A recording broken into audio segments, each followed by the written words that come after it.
Добрый день, дорогие дачники, садоводы, огородники, все те, кто интересуется загородной жизнью. С вами нетипичный фермер Анна Акинина. Моя любовь к цветущим растениям началась именно с этого цветка. Однолетнее, самое популярное растение во всем мире. Петуния. Все о посеве, уходе и интересных фактах выращивания этого растения в программе «Жизнь с нетипичным фермером».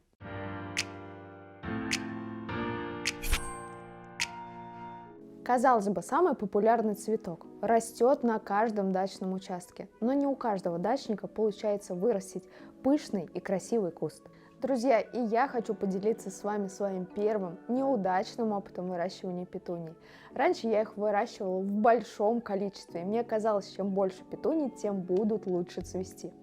Я практически не занималась подкормкой этих растений, и поэтому их внешний вид оставлял желать лучшего. Но узнав о петунии еще больше информации, изучив все нюансы выращивания, я получила свой первый шикарный результат. С тех пор мои петунии украшают каждый уголок моего сада. Я выращиваю их в открытом грунте, на высоких грядках и, конечно, использую для контейнерного озеленения. Чем мне нравится петуния, так это своей неприхотливостью. Посеяв на рассаду эти растения в феврале, марте и даже в апреле, вы будете любоваться своим цветущим садом все лето и осень. Да что мы только говорим о петуниях, конечно, она прекрасна, но давайте приступим к посевам.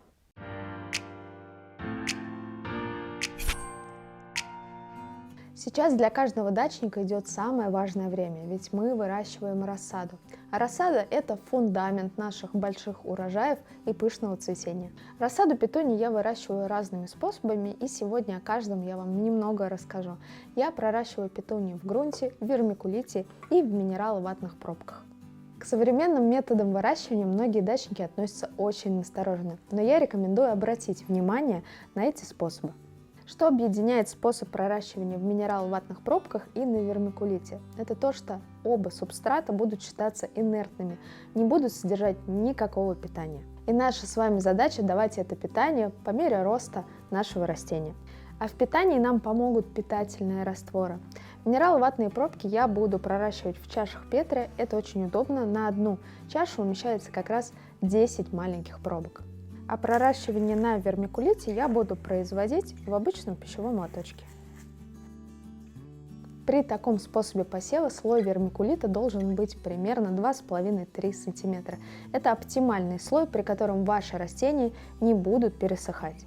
Главное преимущество такого способа проращивания то, что к корневой системе поступает кислород.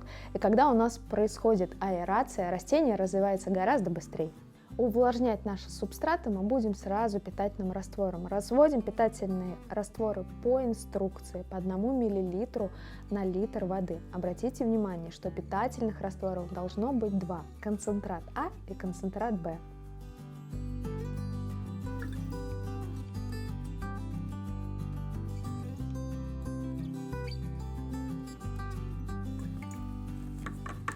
Питательные растворы содержат все необходимые макро- и микроэлементы.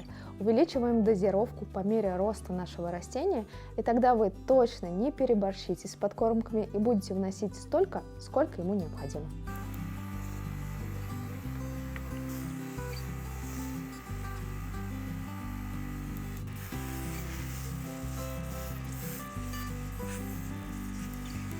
Но, как и у любого способа выращивания, у этого тоже присутствуют свои недостатки. Если вы будете невнимательны, то субстраты очень быстро пересохнут, поэтому проверять их необходимо каждый день. Но именно благодаря этой легкости субстратов мы и получаем быстрое и гармоничное развитие растения. И сейчас мы будем сеять с вами в грунт. То, что касается грунта, он должен быть легкий, воздух и влага проницаемый. Поэтому берем за основу торфяной либо кокосовый субстрат. А чтобы создать эту пористость и воздушность, мы будем добавлять разрыхлителей. Разрыхлителей я бы добавила 20% от общей массы субстрата. В посеве петуний я предпочитаю использовать вермикулит мелкой фракции. Его практически незаметно в грунте, и он очень хорошо удерживает влагу. Очень важное уточнение, чтобы вы не использовали садовую землю при посадке цветущих растений. Лучше использовать покупной грунт. Если ваш грунт не очень мелкой фракции, то его лучше предварительно просеять.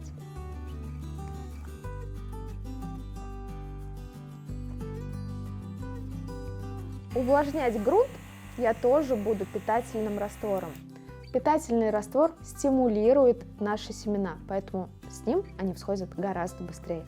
Друзья, запомните, что посевы петуний всегда происходят поверхностно. Мы их не заглубляем и не засыпаем грунтом.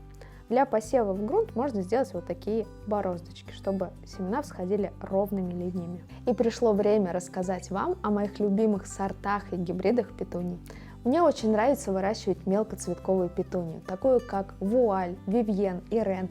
Она прекрасно смотрится в подвесных кашпо. Если вы новичок в выращивании и боитесь пока сажать свои растения в кашпо, посадите их в открытый грунт, они там абсолютно неприхотливы. В этом году я выращивала в открытом грунте серию Tidal. Они невероятных размеров, очень сильно разрастаются. А если вы любите что-то поинтереснее, я рекомендую вам махровые петунии, такие как Double Cascade Orchid Mist, Duo Blue, Double Cascade Burgundy. Этот цветок вас точно не оставит равнодушными. Петуния серии Opera, Opera Red, Opera White и, конечно же, Raspberry Ice. Ну что, друзья, субстраты наши подготовлены, хорошо увлажнены. Для посевов нам понадобится зубочистка, и я приготовила семена. В грунт я решила посеять петунию Shockwave, Deep Purple, у нее тоже мелкие цветочки. В вермикулит я буду сеять махровую Double Orchid Mixed, и в пробочке я посею Тайну. Обычно семена петунии находятся в колбах, и семена дрожжированы, то есть покрыты оболочкой. Для того, чтобы посеять наши семена, мы смачиваем зубочистку в воде и раскладываем семена по поверхности. Семена раскладываем на расстоянии 2-3 см друг от друга. В вермикулите мы действуем точно таким же способом, просто по поверхности раскладываем семена. На пробках мы будем действовать таким же образом. Обратите внимание, что на пробках бывают вот такие углубления. Я же рекомендую их перевернуть плоской стороной кверху и углубление сделать самостоятельно. Семена у петуний очень мелкие, поэтому и углубления нам понадобятся небольшие.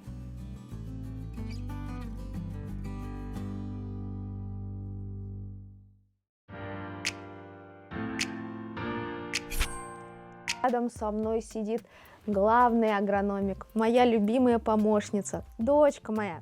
Как тебя зовут? Меня Вика. Вика.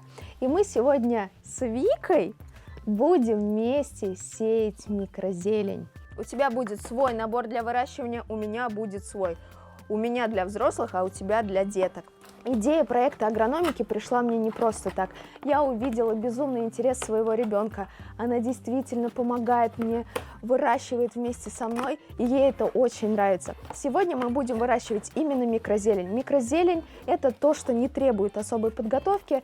Микрозелень можно выращивать даже на кухне. Открой. Давай.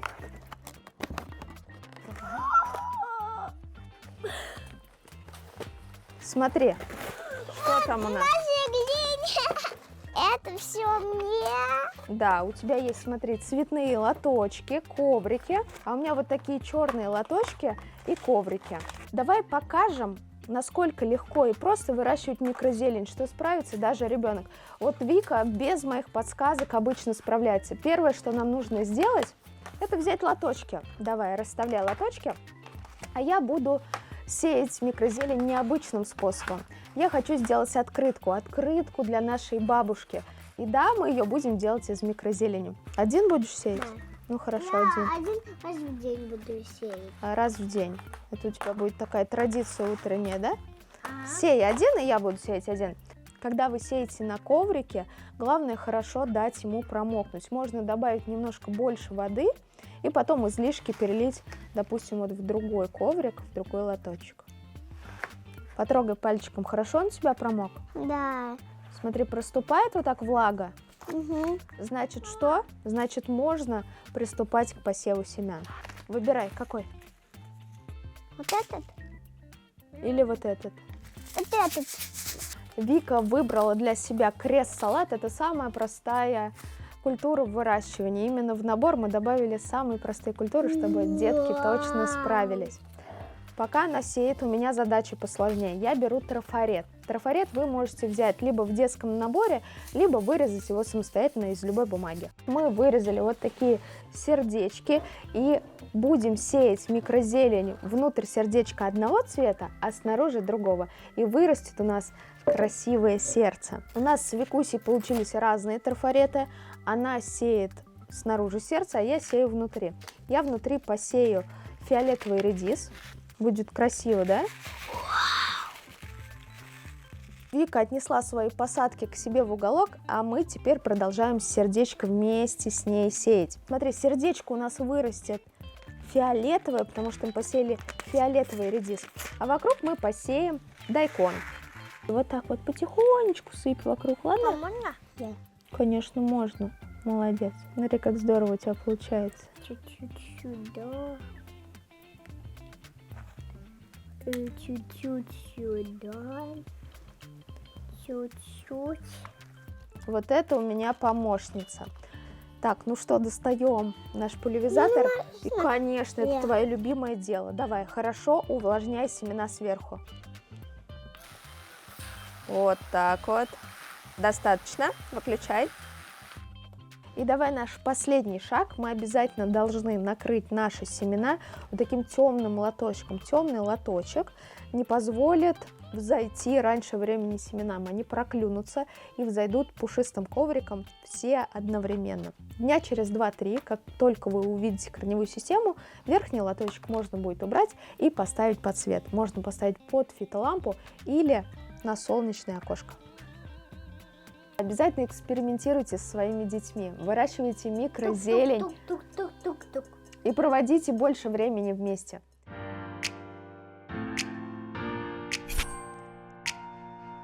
Итак, наши посевы завершены. Теперь для наших растений необходимо создать парниковый эффект. Вот такие парнички мы закрываем, но не забываем проветривать раз в день, чтобы не было конденсата. Обычный контейнер можно накрыть пакетом или пищевой пленкой. А у чаш Петри есть вот такая крышечка. Именно для этого мы делали небольшое углубление в минерал-ватных пробках. И теперь самое важное, друзья, это подкормки петуний.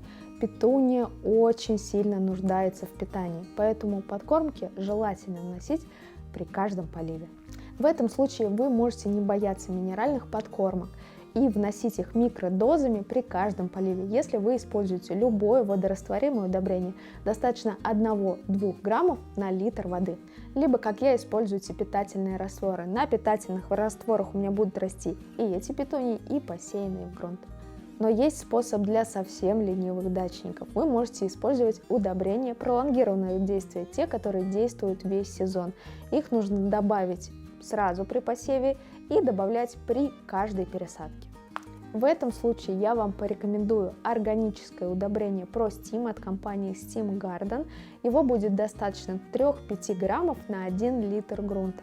Добавлять такое удобрение можно при посеве и далее при каждой пересадке.